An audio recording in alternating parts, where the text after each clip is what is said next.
Hello, welcome to Flower Joos. My name's John McDonald, and today we're going to make an arrangement that would be perfect for going down the centre of a table, ideally at winter time, Christmas time. And really the main thing about this is we're going to use foliage that you would associate with that time of year. So we've got this beautiful pine, and I've actually got 3 different types of conifer. Now, conifer can be a bit jaggy. This one is a bit jaggy, so you just need to be a little bit careful of that. As a base, what I've got is I've got some floral foam, 2 blocks basically, into a double tray. Now, I just need to look at this and see.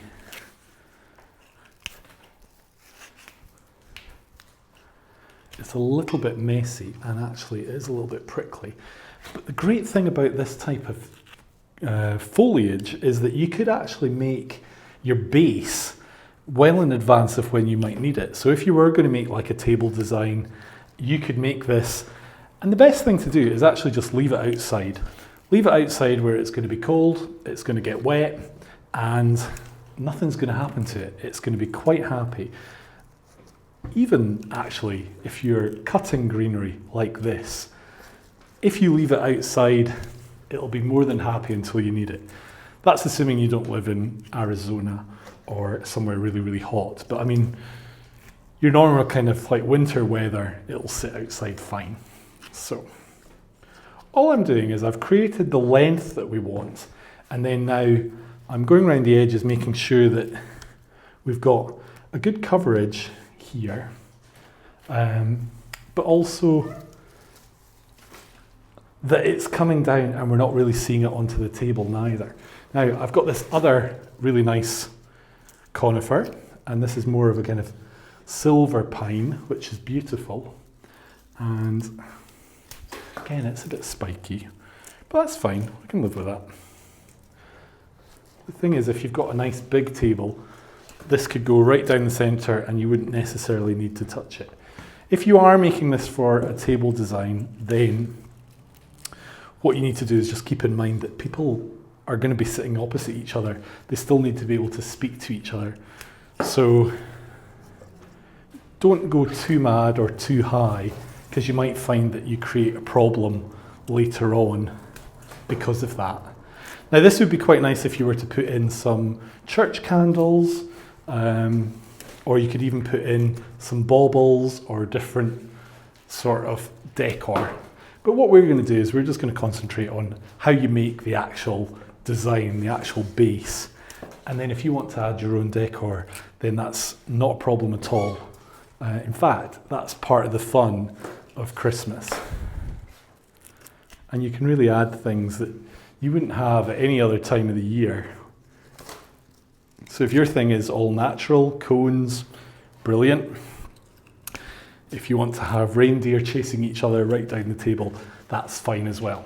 So this is my other conifer that I've got. And what I really liked about this is it's got the berries or the fruit on it, which makes a really nice feature. So we'll just add that in as well. And I think that's the thing, when you're talking about winter arrangements, you don't necessarily have the same choice of materials, but you do have a choice of materials that are different. So you can actually celebrate the fact that you're using something different, and that's really good. So I really like things like this that have something a bit different.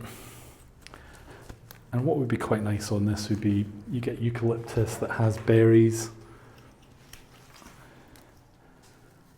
It just makes it more interesting. I really like the smell of all the pine as well. It really is good. So, essentially we've got our base. Let's have a wee tidy up there.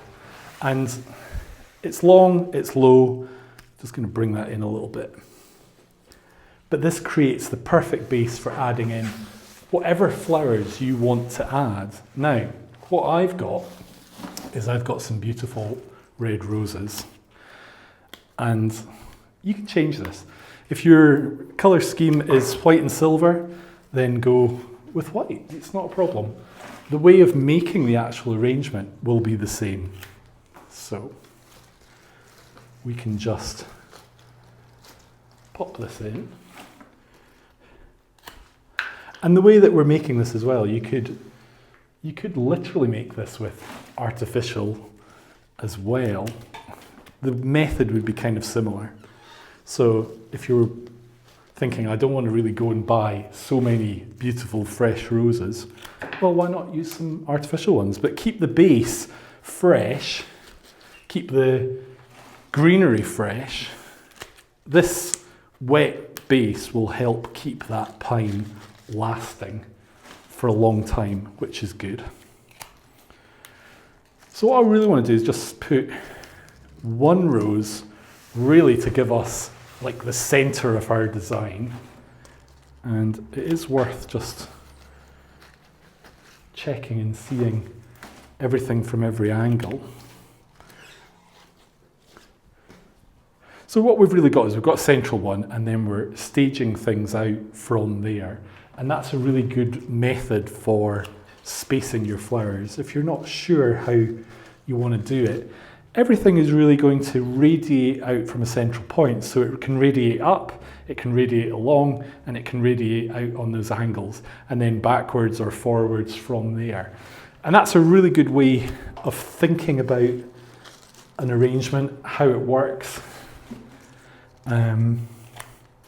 If you start to have ones coming in at a different angle, then that kind of confuses the whole picture.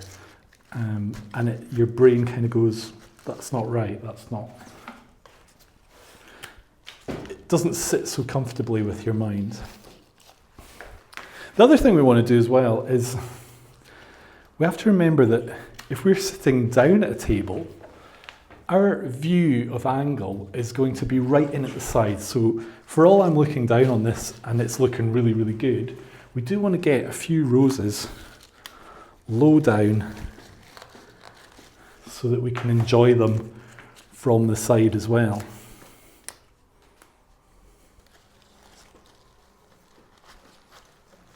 Now, if you've got any that are broken, then this is perfect for just recessing right in. So imagine this one was broken. We just want to recut it and bring it in so that it sits. So the fact that it's a little bit deeper in just helps give the whole arrangement some depth, which is good. Now, to give us a little bit of a contrast, I'm going to use some limonium. I think this colour works really well with the red, but also with the silver of our pine. This one's a nice one. It's not, sometimes they can be very, they're more kind of fatter and they go sideways and they're more of a kind of fan shape. This one has got a lovely, elegant shape to it, which makes it much easier for using. And of course you can break it down into little units as well. I want to just put that one down a little bit. Now, at Christmas, if you want, you can really go in any direction. So you can add touches of silver, you could add touches of gold, whatever your colour scheme might be. You can even add baubles. Personally, I quite like things just a little bit natural. If anything, I'd be more inclined to add candlelight because I think that works really well. But again, you need to be careful of using that and how you're going to use it. Now, this is a flower that I don't tend to use very often, but I think would be good for this design, and that's the spray carnation. It's a little bit traditional, it's a little bit old-fashioned, but it's just going to go in this shape of design very, very easily. And we don't need to put it in a way that it becomes very prominent. It can actually just sit in there quite quietly and just bring in a touch of colour, basically. The other good thing as well is Christmas can be a very busy time, so an arrangement like this is ideal in the sense that you make it and it'll last. So the foliage will last. If anything, it's more likely just to go dry, but still look good. Your roses might even start to dry, depending on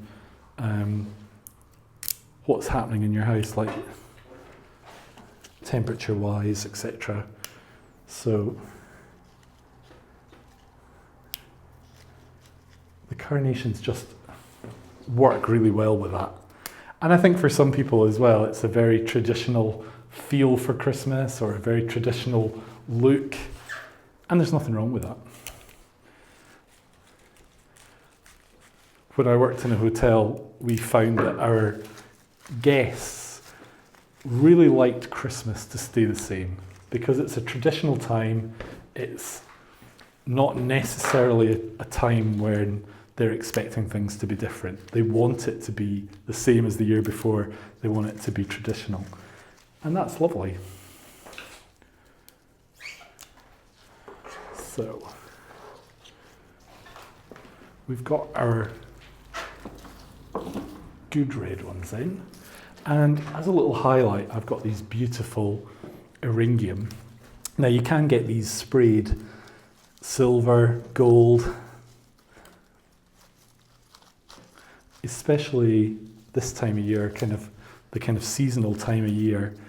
There's a lot of foliage that is dipped in Italy, and they're really beautiful. But I think these little eringium, just to add a little highlight, a little point of interest.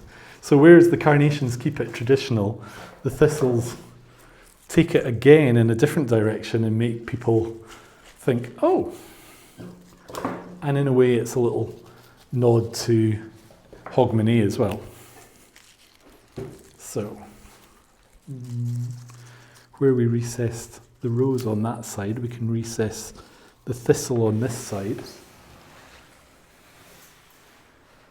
And I want to just add one or two of these beautiful carnations. Now, when I first started in floristry, we used to use carnations like this all the time. And this colour was called clove. And the actual garden carnation called clove had the most beautiful scent, just like cloves that you would use in mulled wine or, cloves, the actual spice.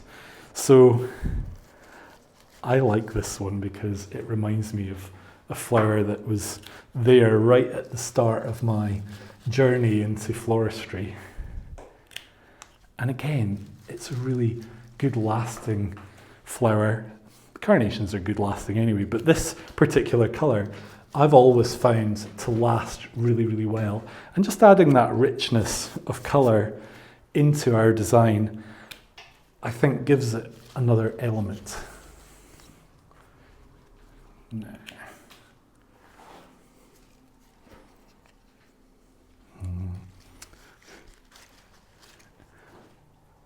I do have one or two cones. This is the thing when you're out walking or whatever, you find things, and these cones I found when I was walking the dog, and they're just perfect for slotting in. Now, they're actually being supported by the flowers and the material that's there, so I don't need to worry about adding adding a wire or anything like that. They're going to be quite happy in that. Obviously, if this was a commercial piece that's going to get delivered, you want everything to be secured. But if you're going to have this in your own home, then they're fine just sitting in. They'll be quite happy. And again, you could spray them a little bit of colour. Would be quite nice. The choice is yours.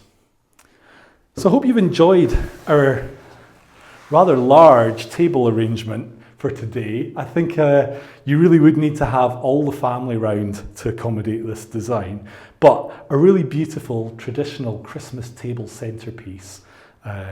Or you could even put something like this onto a mantelpiece as well. And I hope you've really enjoyed today's video. If so, click here to subscribe. Share this with your friends if you're happy to do so. And we really look forward to seeing you for our next video. Take care.